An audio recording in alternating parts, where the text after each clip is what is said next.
y a une partie très intéressante ici que je voudrais que vous suiviez pour que l'on discute là-dessus. Très intéressante, je pense que... voilà, on y va.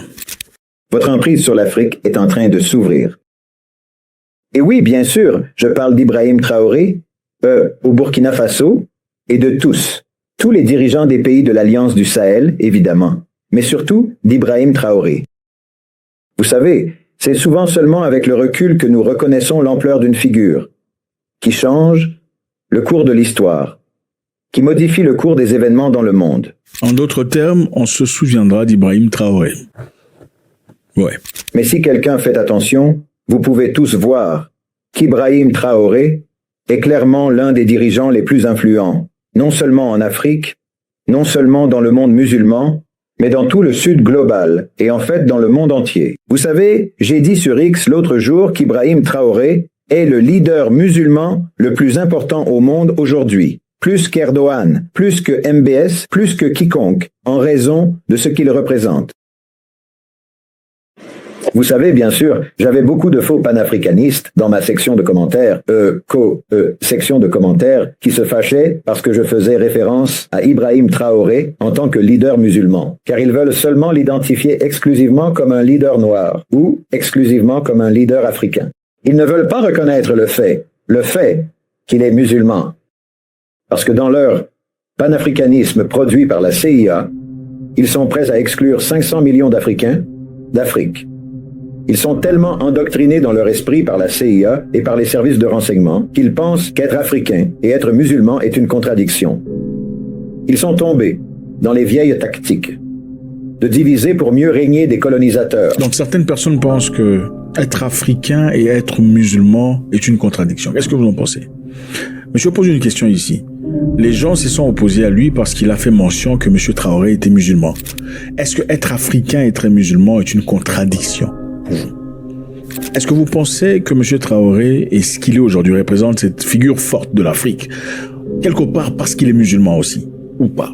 Quelle est votre prise par rapport à ça? Suivant. Leurs cerveaux endoctrinés vont court-circuiter face au fait gênant que les leaders les plus admirés et les plus héroïques en Afrique aujourd'hui sont musulmans. Est-ce que ça vous dérange de savoir que M. Ibrahim Traoré est musulman? Ou ça n'a absolument rien à voir avec le sujet? Suivant.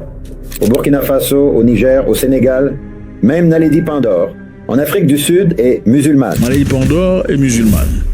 Intéressante. Évidemment, comment est-elle devenue musulmane? Évidemment, son mari est musulman. Naledi Pandor est une femme qui s'est mariée pour de vrai. Malgré ses aptitudes mentales, malgré son doctorat, malgré sa position sociale, s'est établie comme une femme africaine. Il faut savoir que généralement, les femmes sud-africaines sont des femmes très africaines, c'est-à-dire, je prendrai le nom de mon mari, voilà pourquoi elle s'appelle Pandore, et je m'adapterai à ce qu'est mon mari. Bon, pour une femme aussi instruite comme celle-là, est-elle devenue musulmane par contrainte, d'après vous? Ou vous pensez qu'elle aurait fait le choix le plus simple de le faire? Maintenant, la question la plus importante, est-ce que les capacités intellectuelles de Naledi Pandor, que beaucoup ont appréciées, ont quelque chose à voir avec le fait qu'elle soit musulmane? Suivant. Portant Israël devant la CIJ, juste parce qu'Ibrahim Traoré ne porte pas sa religion ostensiblement, et juste parce qu'il ne fait pas de signalement de taqwa, vous savez, tout le temps, comme certains soi-disant islamistes, vous pensez que nous ne pouvons pas le revendiquer comme faisant partie de notre Ummah. Nous n'avons pas le droit de dire qu'il est un leader musulman, mais il est un leader musulman. C'est un leader africain qui est musulman. Et je suis désolé de vous le dire. Mais encore une fois, le fait est que les meilleurs leaders que vous avez en Afrique aujourd'hui sont ceux qui sont musulmans. Vous pouvez vous énerver autant que vous voulez. Vous pouvez dire, pourquoi Chaïd doit-il parler de religion? Pourquoi devez-vous introduire la religion dans cela? Mais c'est juste une façon de manipuler. Le fait que vous ne voulez pas que la religion soit introduite dans cela. Vous voulez garder la religion en dehors de cela. Non. Ibrahim Traoré combat ces groupes djihadistes soutenus, formés et financés par l'Occident, parce qu'il est musulman. Personne n'a plus souffert de ces mercenaires que les musulmans.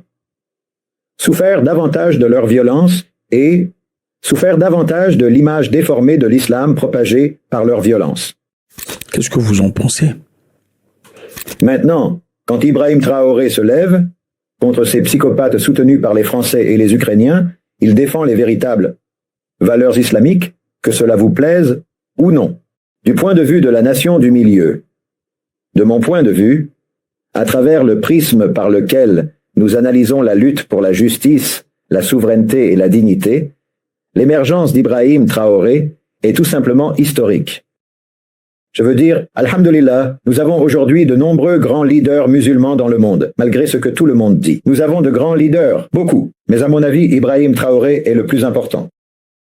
Le Burkina Faso, la terre qu'ils appellent la terre des hommes intègres, a de nouveau produit un homme intègre, non seulement pour leur pays, non seulement pour l'Oumma, mais pour toute l'humanité. D'abord, ils nous ont donné Thomas Sankara, qui était catholique, mais sa vie a été éteinte. Il vient de mentionner Thomas Sankara, parmi les personnes les plus influentes et les plus fortes, pas seulement intellectuellement, mais dans la nature géopolitique. Et il a aussi mentionné que M. Thomas Sankara était catholique. Maintenant, si on voulait le critiquer, disons qu'il fait mention de la religion de M. Traoré pour l'objectif de promouvoir l'islam, pourquoi aurait-il mentionné dans ce cas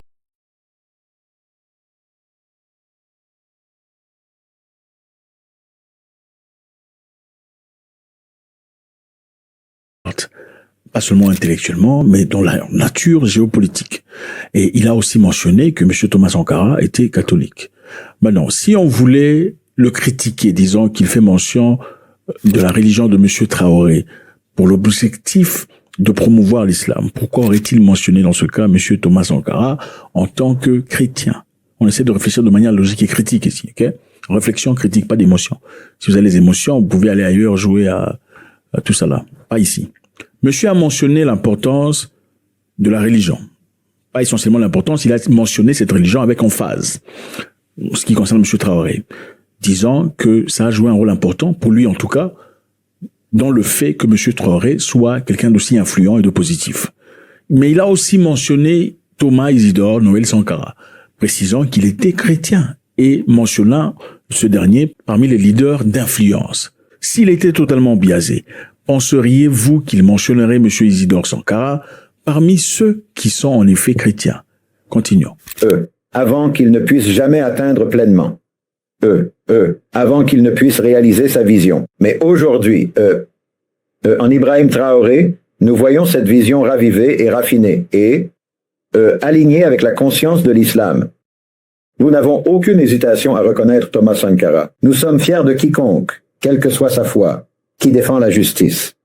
Vous savez, il y avait de nombreux leaders, des leaders héroïques dans le Sud global, particulièrement en Amérique latine, qui ont été inspirés par la soi-disant théologie de la libération au sein de l'Église catholique. Même si leur propre Église les détestait pour cela, nous les saluons. Vous savez, même ceux sans foi, qui luttent sincèrement pour les droits de leur peuple, nous les saluons. Cela fait partie de notre foi, cela fait partie de notre religion, d'apprécier ceux qui défendent sincèrement la justice, même si nous savons que leur vision ne sera jamais complète sans l'islam. Donc, si vous voulez être fier d'Ibrahim Traoré, juste à cause de la couleur de sa peau, allez-y. Si vous voulez être fier de lui à cause de son pays ou de son continent d'origine, allez-y. Mais nous sommes fiers de lui à cause de sa croyance. Il est notre frère dans la foi. Nous sommes fiers de lui à cause de sa foi. Et quiconque veut nier cela ou nous le nier, eh bien, vous êtes juste mesquin et insensé. Qu'est-ce que vous en pensez? Est-ce que ça vous pose problème de savoir que M. Traoré est musulman?